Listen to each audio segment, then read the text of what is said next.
He didn't even hesitate. A library, and maybe a place for kids who don't have one, like a home. I blinked, stunned. That's a big idea. He shrugged. Well, it's a big house. And just like that, the decision was made. I sold off the Whitmore antiques, shut down the trust funds, and redirected the value into something real, a community space. Not just a center for reading, but for learning, telling stories, sharing voices that had been ignored. A place for truth. We named it the Monroe Center for Legacy and Learning. Micah helped with the name. He said it had to be about us, not them. When we held the ribbon cutting, I didn't invite the Whitmores, not out of spite, but because that place wasn't for them. It was for kids like Micah, for girls like I was, for anyone who had been told they weren't our kind. Still, Nathan came, quietly, no cameras. He stood in the back during the ceremony, hands in his pockets. Afterward, he approached me, eyes lowered. "I don't know how to say sorry," he said. "You just did," I replied.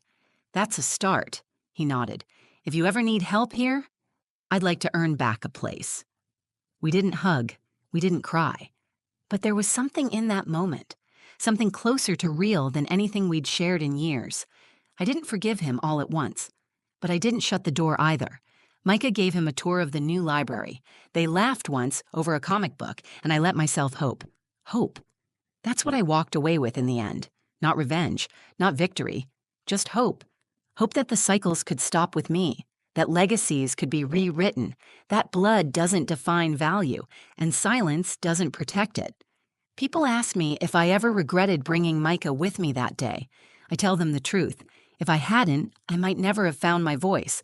It took a 10-year-old boy, half of me and all heart, to crack open a lie my family had wrapped in generations of pride.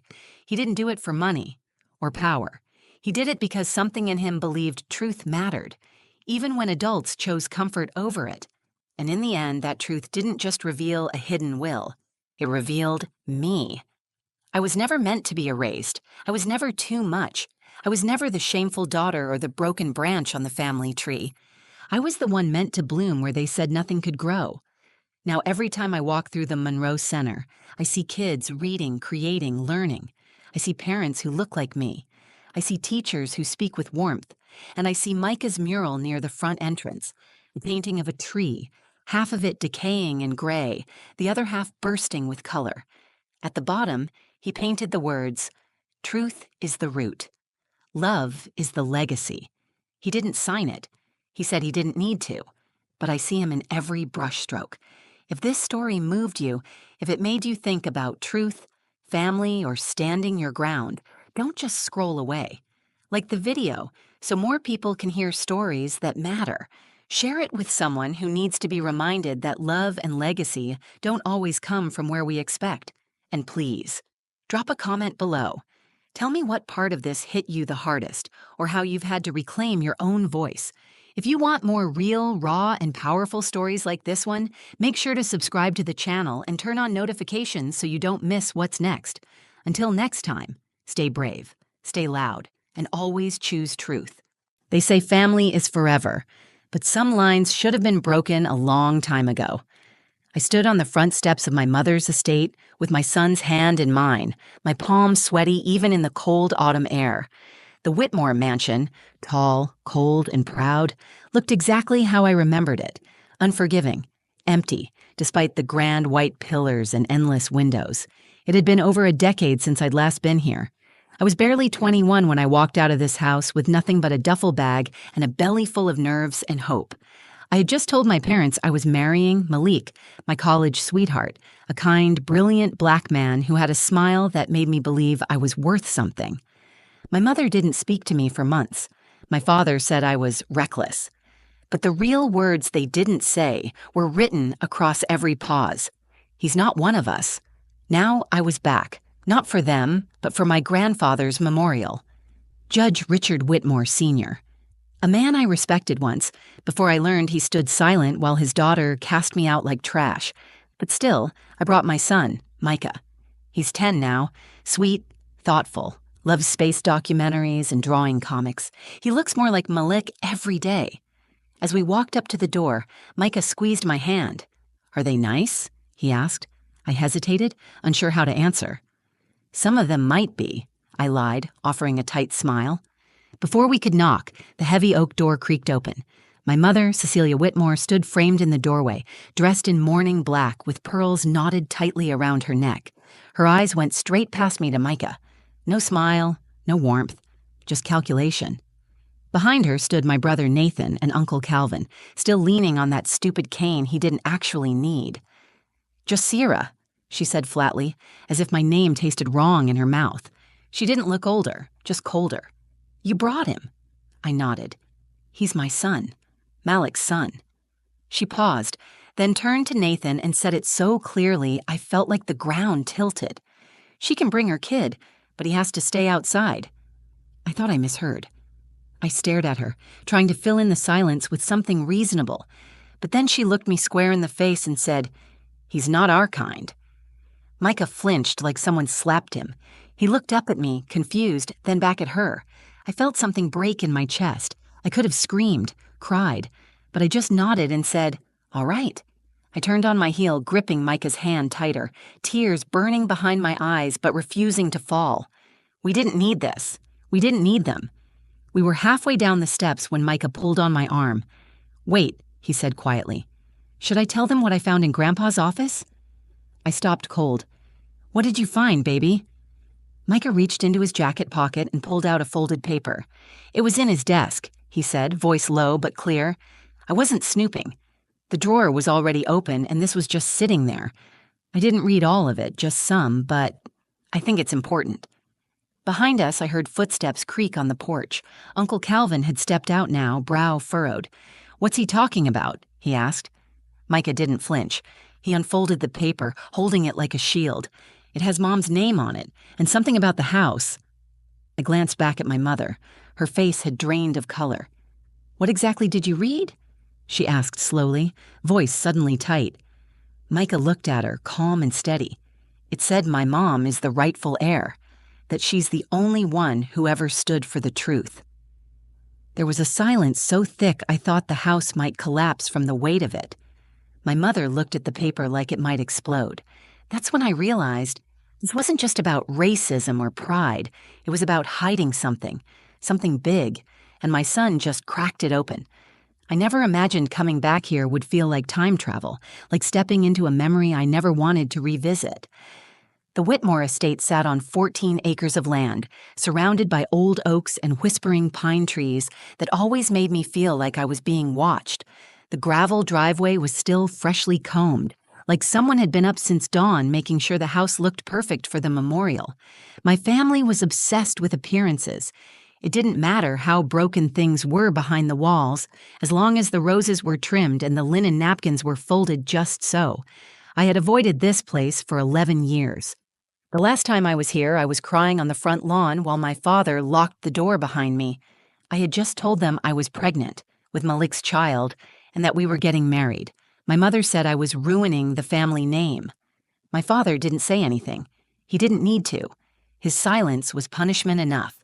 They made it clear I was no longer welcome, not as a daughter, not as a Whitmore. I left that night and never came back. So why did I return now? Because Grandpa Richard had died. And despite everything, he was the only one who ever showed me a sliver of warmth. He wasn't vocal about his support. He never stood up to my mother, but he'd send letters every Christmas, short ones, handwritten, just checking on Micah, asking if I was safe. He never said sorry, but somehow his silence carried less venom than the rest of them.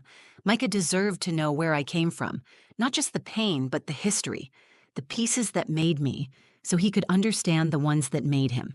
Even if the people who lived in this house never accepted us, I thought, maybe, just maybe, they'd changed with age, or grief, or both. The estate was the same, whitewashed brick, tall black shutters, wrought iron gates. Everything about it screamed old money and older opinions. I parked our rental car under the magnolia tree, the one I used to climb as a kid when I needed to get away. Funny how I still needed an escape route before I even went inside. Micah unbuckled his seatbelt and looked around with wide eyes. "Whoa, this is where you grew up?" I nodded. "It looks prettier than it felt." He smiled gently. "Kind of spooky, like it has secrets. I chuckled. That's because it does. Micah was wearing the navy blazer I bought for him last week. He kept fidgeting with the sleeves. I knelt down to fix the collar. You nervous? A little, he admitted. Are they going to like me? That question broke something small inside me. He was 10. He shouldn't have to worry about being liked by people who should have loved him by default. I kissed his forehead. You're going to be fine. You're polite, kind, and smarter than all of them put together. If they don't see that, it's their loss. He smiled, but it didn't reach his eyes.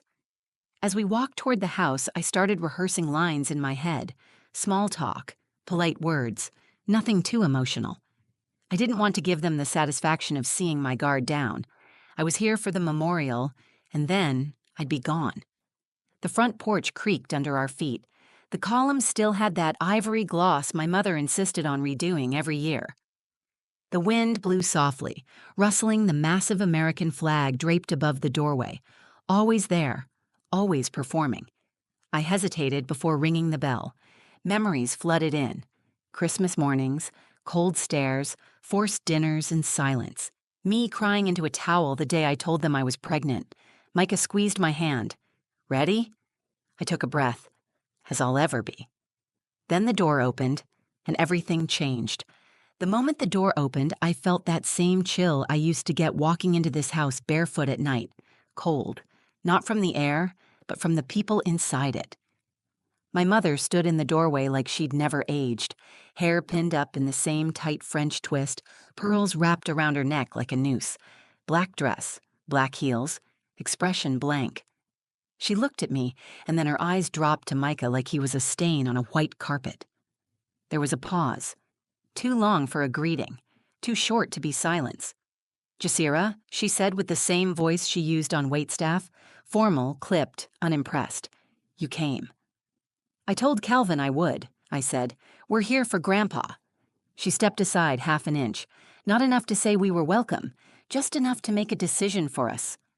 Behind her, I could see Uncle Calvin in the foyer, already sipping something dark from a crystal glass, and Nathan, my younger brother, hovered near the staircase, pretending to study his phone but glancing up with eyes full of nervous guilt. Micah shifted closer to me. He knew. Kids always know. We're sorry for your loss, I said gently, hoping to break the ice. Micah wanted to come. He wanted to say goodbye. That's when my mother turned her head slightly toward Calvin and Nathan and said it, just loud enough for me to hear. She can bring her kid, but he has to stay outside. At first, I thought she was talking about the dog. Then I remembered. We didn't have a dog. My jaw locked. Excuse me? She looked right at me, calm, unapologetic. He's not our kind. Those 5 words hit harder than a slap. My ears rang. I blinked at her, stunned. I searched the faces behind her for some kind of reaction, some flicker of humanity. Nathan looked down. Calvin sipped his drink and said nothing. Micah turned to me, confused. What does she mean? I could barely breathe. We're leaving, I whispered. My mother didn't move, didn't blink, like this was just another chore to cross off her list, exclude the embarrassment, maintain the image. I turned, gripping Micah's hand. My nails dug into my own palm as I tried to hold back the burning behind my eyes. He didn't ask any more questions. We stepped down the porch stairs together, me walking fast now, my heartbeat like a drum in my ears. Shame, rage, pain, all of it colliding in my chest, and just underneath it, disappointment in myself for hoping they'd changed. We were halfway to the car when Micah tugged at my sleeve. Mom, he said. Wait. I stopped, looked down at him. He reached into his jacket and pulled out a folded piece of paper. I think I found something in Grandpa's office, he said quietly. I didn't mean to snoop. The drawer was already open. My breath caught. What kind of something? I don't know. It looked important. It had your name on it. From behind us, I heard the slow, deliberate creak of the porch again. Uncle Calvin had stepped outside now, one eyebrow raised. My mother appeared just behind him, her expression suddenly not so confident anymore. What's that? Calvin asked, squinting at the paper in Micah's hand. Micah didn't flinch. He looked up at them, at these towering adults who had just rejected him, and held out the paper like it was a badge. "I think it's a will," he said. The air turned sharp. Nathan stepped out now, his voice shaky. "A will? What are you talking about?" Micah looked at me for permission. I nodded, my voice still caught in my throat. He unfolded the paper, careful not to tear it. It said Mom is the rightful heir to the estate. Grandpa wrote it in his handwriting. I saw his name at the bottom, and it said, "She was the only one who ever told the truth." For a moment, no one moved. The breeze rustled the magnolia leaves. A car passed in the distance. And in the center of it all stood my 10-year-old son, exposing a secret that had been buried, possibly on purpose. My mother's face paled. Uncle Calvin stepped forward, eyes narrowing. "Give that to me," he said. Micah didn't budge. "No," I said. "Not until I read it." The silence was different now, not cruel, afraid. They thought they could erase me, but they didn't count on Micah, and neither did I. The silence that followed Micah's words felt heavier than anything I had experienced in that house before. I looked down at the paper in his small hand, creased from being tucked in his pocket, smudged a little with graphite. It wasn't just a random document. The way my mother's lips pressed into a pale, quivering line told me it was real. The way Uncle Calvin's shoulders stiffened told me it was dangerous. "Micah," I said softly, "can I see it?" He nodded, placed it gently in my hand. It was a photocopy of a handwritten will, dated just 2 months before Grandpa Richard passed. The signature was unmistakable. I'd seen that looping, firm handwriting on birthday cards he used to send me before my mother found out and forced him to stop. At the top, in careful cursive, it read, "Amendment to Last Will and Testament." I scanned the lines, and my heart started pounding for a new reason. "To my granddaughter, Jasira Monroe, born of my daughter Cecilia Whitmore and of my blood, I leave the Whitmore estate, its holdings and its legacy. I make this decision not out of sentiment, but justice. She is the only member of this family who has ever confronted truth without shame. The others may not understand now. They will." Below it, 2 signatures, Grandpa's and Calvin's, as a witness. I raised my eyes and looked directly at my uncle. "You signed this," I said, louder than I meant to. "You knew." Calvin cleared his throat, but it didn't help. His voice still cracked. "Your grandfather was sick, confused. That document wasn't legally binding. He had another will." "No," I said, holding up the paper. "This is dated after the original, and it's signed. It's witnessed. It might not be the version you wanted, but it's real." My mother finally found her voice. "You don't know what you're doing, Jasira. You're going to drag this family's name through the mud over some childish—" "No," I said again. "You already dragged it there. I'm just pointing at the stains." Micah stood beside me like a statue. He didn't understand the full scope of what was happening, but he understood enough that his mom wasn't going to be dismissed, not this time.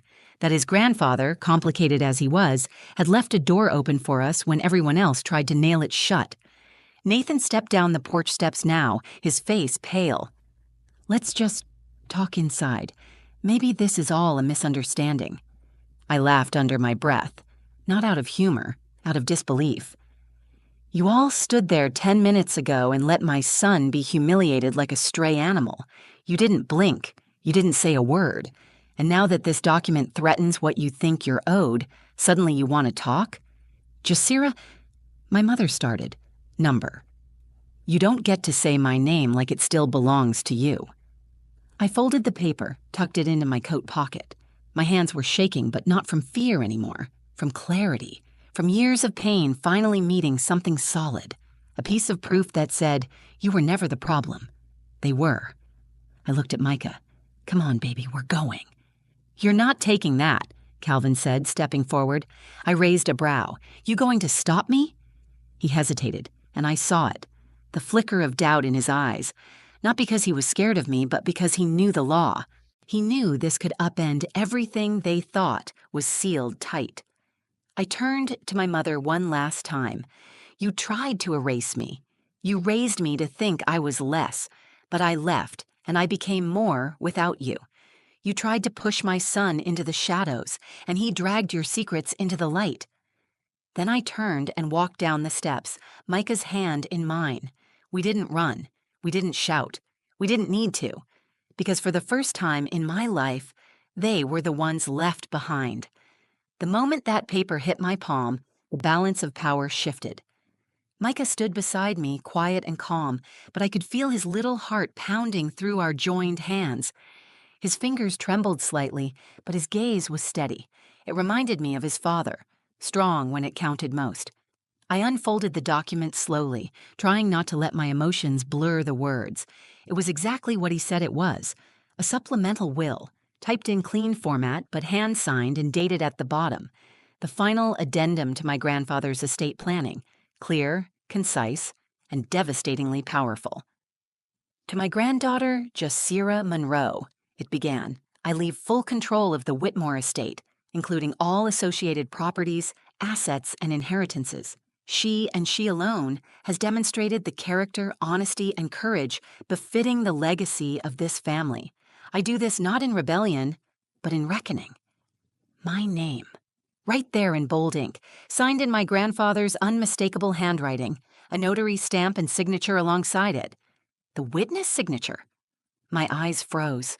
Calvin Whitmore, Uncle Calvin, who now stood across from me with a suddenly pale face and a glass of whiskey shaking in his hand. You knew, I said, holding the paper up like it was a weapon. You witnessed this. You signed it. You were there. Calvin's mouth opened, then closed again. He looked around, searching for someone to back him up, but the family was frozen in place. Nathan stared like he was watching a slow-motion train crash. My mother had gone stone still, her lips pressed so tightly together they'd turned white. He wasn't in his right mind, Calvin said finally, voice low and defensive. He was emotional, confused. He didn't know what he was doing. We'd already finalized the estate months before. But this is dated after that, I snapped. 2 months ago. It's signed, witnessed, legal. I felt something stir inside me, something I hadn't let surface in years. Righteous anger, not the panicked kind that burns quick and leaves you breathless. This was the slow, steady kind, the kind that had been boiling for a decade and finally broke the surface. You all stood there, I continued, not 10 minutes ago, and told my child he wasn't welcome in the home his great-grandfather left to him. And now, the moment he exposes a truth you tried to bury, you want to pretend it's just a misunderstanding? Cecilia stepped forward at last, her voice sharp and thin. You don't understand the damage this could cause, Jasira. Your grandfather wasn't thinking clearly. That paper was never meant to leave his desk. But it did, I interrupted, and now it's here, and it changes everything. She moved closer to me, eyes narrowing. You always had a way of taking what didn't belong to you. I met her gaze head on. I'm not taking anything. I'm claiming what was already mine. Micah tugged on my sleeve. Mom, he whispered, are we in trouble? I looked down at him, and suddenly the weight of the moment cleared. I knelt to his level and cupped his cheek. No, baby, we're not in trouble. They are. His little face lit up, not with glee, but with understanding. He didn't need revenge, he just needed truth, and he had delivered it. I stood up and faced my mother one final time. You taught me to be ashamed of who I was. You told me love was a threat. You let this house become a shrine to silence. But I survived. I grew. And this boy, this not our kind child, you rejected without even giving him a chance. He's the one who uncovered the truth your entire legacy was built to hide. Nathan finally spoke, his voice barely above a whisper. Jess, is it really legal? I turned to him, softer now. You tell me. You went to law school. Looks pretty binding to me. Calvin said nothing. His silence was its own confession. I tucked the document into my purse, wrapped my arm protectively around Micah's shoulder, and turned to leave. They didn't try to stop me this time, because they knew. The girl they threw out had come back as a woman they couldn't control.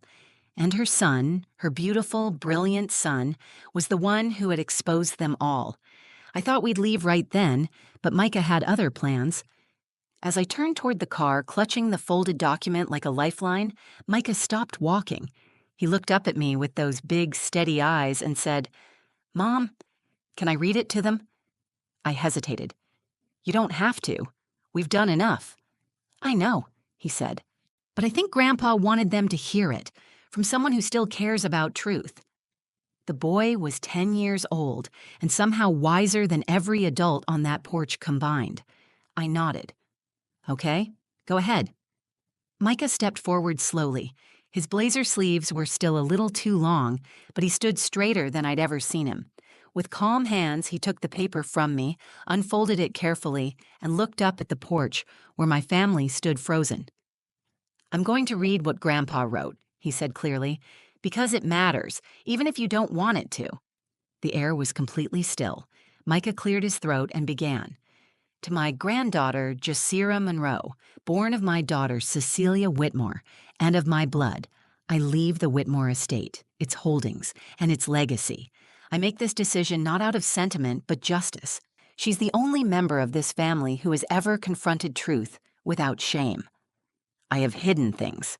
My name has stood for tradition and legacy, but I failed the people I loved. I watched my daughter tear her own child from this family, and I said nothing. I knew she did it to protect appearances, not to protect the truth. Jasira chose love. She chose integrity, and she chose a man who would have made this family better, not worse. This child, Micah, is of my blood, of my name, and of my future. He represents the very thing this family feared: change. But change is coming, whether we want it or not. And I would rather it come with truth than with lies." Micah looked up. The silence was deafening. My mother's face had gone pale. Nathan stared at the ground as if hoping it would swallow him whole. Uncle Calvin swore softly under his breath, finally grasping that the power they thought they had wasn't power at all. It was a mask, and the mask had just been torn off by a 10-year-old boy in a clip-on tie. Micah folded the paper again and handed it back to me. "That's all he wrote," he said. I bent down and whispered in his ear, "You did something brave today." He looked at me, half proud, half tired. "So did you." Then something I never expected happened. Nathan walked down the steps toward us, slowly, cautiously. He stopped a few feet away, looked me in the eye, and said, "I didn't know about the will." I swear I nodded, guarded. "But you knew about the hate." His jaw clenched. He looked away. I was scared. I didn't want to lose what I had. "And what do you have now?" I asked, not cruelly, just honestly. He said nothing. Micah leaned into my side, his voice small now. "Can we go home?" I nodded and turned away from the house, the porch, the family that had spent years pretending I didn't exist. We walked to the car together. I opened the door for Micah and helped him buckle in. My fingers still trembled, but not from fear this time, from release. As I slid into the driver's seat, I looked up at the Whitmore house one last time. And for the first time in my life, I didn't feel like I was walking away from something. I felt like I was finally walking toward something real. 2 weeks later, Uncle Calvin tried to challenge the will. The attorney I hired, sharp, fierce, and not remotely intimidated by Calvin's last name, shut it down immediately. The document was legitimate, witnessed, dated, notarized. The estate belonged to me. Technically, I now owned the entire Whitmore legacy, but I didn't want it. So I made a different choice. I announced I was donating a large portion of the land to build a community education and outreach center, focused on literacy, youth leadership, and historical truth. We called it the Monroe Center for Legacy and Learning. Micah helped design the logo. At the ribbon-cutting ceremony, he whispered to me, "I think Grandpa would have liked this." "I think so too," I said, eventually. And with that, I realized something. My family didn't just lose their inheritance. They lost their illusion, but I found something they never truly had: peace. It's strange how the quiet moments come after the storm.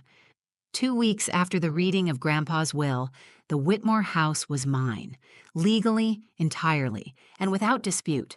Uncle Calvin's challenge didn't make it past the first court date. The document Micah found was bulletproof. Even Calvin had to admit, under oath, that it was real. My mother never showed up to the hearing. She sent a statement through her attorney that said she had no comment. I thought I'd feel triumphant, but I didn't feel like I'd won something. I felt like I'd buried something. That house wasn't just brick and wood. It was pain layered into walls, silence pressed into rugs, and a family trained to smile through cruelty. I didn't want it. I didn't need it. What I did need was healing. So I sat down with Micah one afternoon in our small kitchen back home. We were eating sandwiches, his feet swinging under the table, when I asked him, "If you could do anything with the Whitmore land, what would you do?"